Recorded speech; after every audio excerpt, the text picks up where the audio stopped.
आप में से कितने लोग हैं जिनके हीरो एपीजे अब्दुल कलाम जी हैं? कमेंट बॉक्स में जरूर बताइए। लेकिन क्या आप लोग जानते हैं कि एपीजे अब्दुल कलाम के हीरो कौन थे? वो किनको अपना हीरो मानते थे? उनका नाम है स्वामी विवेकानंद। आप में से कितने लोग हैं जो निकोला टेस्ला के 300 से ज्यादा पेटेंट्स और इन्वेंशन से इम्प्रेस्ड हैं? लेकिन क्या आप जानते हैं उनके भी हीरो कौन है? जी हाँ, सही समझे, स्वामी विवेकानंद जी। आप में से कितने लोग हैं जो कि सुभाष चंद्र बोस और लाल बहादुर शास्त्री जी को अपना हीरो मानते हैं और उनकी इज्जत करते हैं? उनके भी हीरो, जी हाँ, आपने सही समझा, स्वामी विवेकानंद जी हैं। आज दोस्तों हम इस वीडियो के अंदर आपको स्वामी विवेकानंद जी के बारे में हर एक चीज बताने वाले हैं और कैसे वो एक मामूली व्यक्ति नरेन से स्वामी विवेकानंद बन गए, जिनको इंडिया में नहीं बल्कि पूरी दुनिया के अंदर लोग अपना हीरो मानते हैं, आइडल मानते हैं और लोग उनकी पूजा करते हैं। आइए दोस्तों शुरू करते हैं। स्वामी जी के माता पिता भगवान में बहुत विश्वास करते थे और उनकी माता जी तो रोज ही पूजा करती थी और वो चाहते थे कि उनको ऐसा बेटा मिले जो कि फैमिली का नाम ऊंचा कर सके। एक दिन उनकी मदर भुवनेश्वरी देवी जी ने भगवान शिव को देखा और उनको अपने सपने में देखा और उन्होंने देखा कि भगवान उन्हें कह रहे हैं कि वो उनके पुत्र के रूप में जन्म लेंगे। ये सुन के और देख के वो बहुत खुश हो गई, इतना खुश कि उनकी आंखों से खुशी के आंसू आने लग गए। फिर 12 जनवरी 1863 में मकर संक्रांति के दिन स्वामी जी का जन्म हुआ। उनका नाम नरेंद्र नाथ रखा गया, लेकिन प्यार से सब लोग उन्हें नरेन कहते थे। स्वामी जी के परिवार में सब बहुत ही इंटेलिजेंट और पढ़े लिखे लोग थे। सब दूसरों की हेल्प भी बहुत करते थे और जिसकी वजह से आसपास की जगहों में उनका बहुत नाम था। नरेन के फादर कलकत्ता हाई कोर्ट में एडवोकेट थे और वो छोटी सी उम्र में ही लोगों से हिंदू मुस्लिम और अमीर गरीब जैसे सवालों के ऊपर बात किया करते थे और प्रश्न पूछा करते थे। लेकिन जब वो छोटे थे तब उन्होंने 2 सपने देखे। पहला, जिसमें वो बहुत पढ़े लिखे और अमीर आदमी है जिसके पास बहुत इज्जत है, धन दौलत है, बीवी है और 2 प्यारे बच्चे हैं और वो बहुत खुश हैं। और उन्होंने दूसरा सपना देखा कि वो एक मॉन्क है जो कि जगह जगह घूमता है और पैसे और मटेरियल चीजों से उन्हें खुशी नहीं मिलती, बल्कि लोगों की हेल्प करने से और भगवान को प्राप्त करने के लिए और भगवान की आस्था रखने से उनको ज्यादा खुशी मिलती है। उन्होंने बहुत सोचा और उन्होंने मॉन्क बनने के बारे में सोचा, यानी कि एक स्वामी बनने के बारे में। उन्हें दुनिया से कोई मतलब नहीं था, उन्हें भगवान से बस मिलना था और भगवान के रास्ते पे चलना था। इसलिए उन्हें एक गुरु की आवश्यकता थी और ऐसे गुरु जिन्होंने खुद भगवान को देखा हो और एक्सपीरियंस करा हो।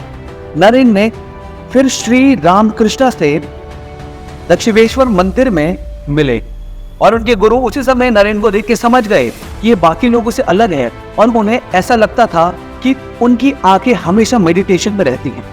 वो अपने कपड़ों और अपने लुक्स के ऊपर जरा सा भी ध्यान नहीं देते थे, उन्हें बस मेडिटेशन और अपनी आस्था पे विश्वास था। श्री रामकृष्ण बहुत खुश हुए कि उनको वैसा ही स्टूडेंट मिला जैसा वो चाहते थे। लेकिन श्री रामकृष्ण जी की डेथ के बाद सारे मॉन्क्स स्वामी जी के साथ बेघर हो गए और उनको पता नहीं था कि अब उन्हें कौन टीच करेगा। तब नरेन ने सिर्फ 23 साल की उम्र में ये रिस्पॉन्सिबिलिटी उठाई और बाकी मॉन्क्स के ऊपर ध्यान देने लगे, उन्हें पढ़ाने लगे, उनकी हेल्प करने लगे। वो पूरे मन से उन्हें पढ़ाने लगे और घर में दिन भर फैमिली की ड्यूटीज पूरी करने के बाद वो रात को मठ में अपने भाइयों के साथ रहते और उनकी मदद करते और उनको सिखाते पढ़ाते। सारे स्टूडेंट्स ने मान लिया था कि अब वो एक साधु का जीवन ही जिएंगे और वो बस पूजा, पढ़ाई और मेडिटेशन ही करेंगे। वो दुनिया की अलग अलग बुक्स पढ़ते और रात को जाके अपने भाइयों को और स्टूडेंट्स को बताते, उनकी कहानियां सुनाते, जैसे कि हिस्ट्री के बारे में, वर्ल्ड हिस्ट्री, पॉलिटिक्स और भी चीजें। और उनको प्लेटो, हेगल, अरिस्टोटल, बुद्धा के बारे में भी उन्हें समझाते। वो कर्म, योग, भक्ति के बारे में भी और सीखते नई नई चीजें और जाके अपने भाइयों को सिखाते, जिससे उनकी नॉलेज सारी दुनिया के बारे में बहुत बढ़ गई थी। उनके पास बस एक डंडा और एक कटोरा था।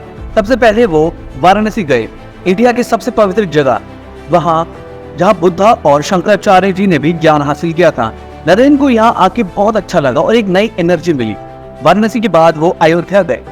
इतना लंबा सफर नरेन ने बस नंगे पैर और बिना पैसों के तय किया।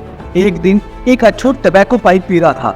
नरेन ने उससे मांगा, मगर उसने मना कर दिया कि मैं अछूत हूँ और आप हिंदू धर्म के लगते हैं, इसलिए ये पाप होगा।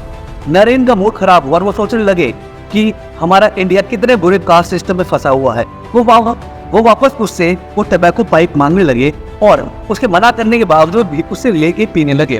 स्वामी जी को अमेरिका में होप और अपॉर्चुनिटी दिखाई दी, क्योंकि वहाँ कास्ट सिस्टम नहीं था और पार्लियामेंट ऑफ रिलीजन एक अच्छा मौका था जहाँ पे लोग जाके अपने रिलीजन को रिप्रेजेंट कर रहे थे और उन्हें लगा कि वो अपना एंशिएंट नॉलेज वहाँ जाके सिखा सकते हैं और उनसे मॉडर्न नॉलेज सीख सकते हैं। एक दिन उन्होंने सपना देखा कि नरेन के गुरु समुद्र की तरफ बढ़ रहे हैं और वो उन्हें अपने पीछे आने को कह रहे हैं और वहाँ पे उनकी माँ भी थी। तब उन्हें लगा कि उनकी माँ और गुरु की ब्लेसिंग्स उनके साथ है, वो चाहते हैं कि नरेन अमेरिका जाए। पार्लियामेंट ऑफ रिलीजन सितंबर 1893 में खोला गया था। यहाँ वर्ल्ड कोलंबियन एक्सपोजिशन नाम के इवेंट का पार्ट था। जब क्रिस्टोफर कोलंबस ने अमेरिका को खोजा था, ये उसे सेलिब्रेट कर रहे थे। यहाँ हर रिलीजन को रिप्रेजेंट करने के लिए एक लीडर को उनकी जगह से बुलाया गया था और उनको वहां पे आके स्पीच देनी थी, या हर लीडर को आके अपनी स्पीच देनी थी, अपने रिलीजन को रिप्रेजेंट करना था। वो पहली बार इतने लोगों के आगे स्पीच दे रहे थे और वो नर्वस हो गए। उन्होंने कहा कि मैं लास्ट में जाऊंगा, मुझे पहले मत जाने को कहना, और लेकिन वेट करते करते आखिर में उनका नंबर आ ही गया। आखिर में जब उनकी बारी आई तो वो सारी दुनिया को brothers and sisters of America के नाम से संबोधित करके बात करने लगे और ये देख के सब लोग बहुत प्रसन्न हो गए और पूरे हॉल के अंदर तालियां गूंजने लगी। सब लोग खड़े होकर तालियां बजाने लगे और कई मिनटों तक वो ताली बजाते रहे। वो ये सोचने में हैरान हो गए कि ये कितना अच्छा व्यक्ति है जो कि भले मन से और सच्चे दिल से सबको अपना ब्रदर और सिस्टर मानता है। हमें एक दूसरे को समझना पड़ेगा और शांति से एक दूसरे के साथ रहना पड़ेगा, तभी ये दुनिया एक अच्छी दुनिया बन पाएगी। ये स्वामी जी के कुछ शब्द थे। स्वामी जी की खास बात थी कि वो किसी रिलीजन को गलत नहीं कहते थे। उनका मानना था कि सब रिलीजन ही आपको भगवान तक लेके जाते हैं। हर न्यूज़पेपर में, और इंडिया के ही नहीं बल्कि अब्रॉड की जगह जगह न्यूज़पेपर्स में और मैगजीन्स के अंदर उसकी फोटो छपने लगी, उसकी खबर आने लगी कि इंडिया से एक व्यक्ति ने आके इतनी ग्रेट स्पीच दी है। दोस्तों, अगर स्वामी जी आपके भी आइडल है तो इस वीडियो को ज्यादा से ज्यादा शेयर कीजिए, व्हाट्सएप के ऊपर, इंस्टाग्राम के ऊपर, फेसबुक के ऊपर, और कमेंट बॉक्स में जरूर बताएं कि आपको ये इन्फॉर्मेशन कैसी लगी और क्या आप भी अपनी लाइफ में सक्सेसफुल होना चाहते हैं या नहीं। धन्यवाद दोस्तों।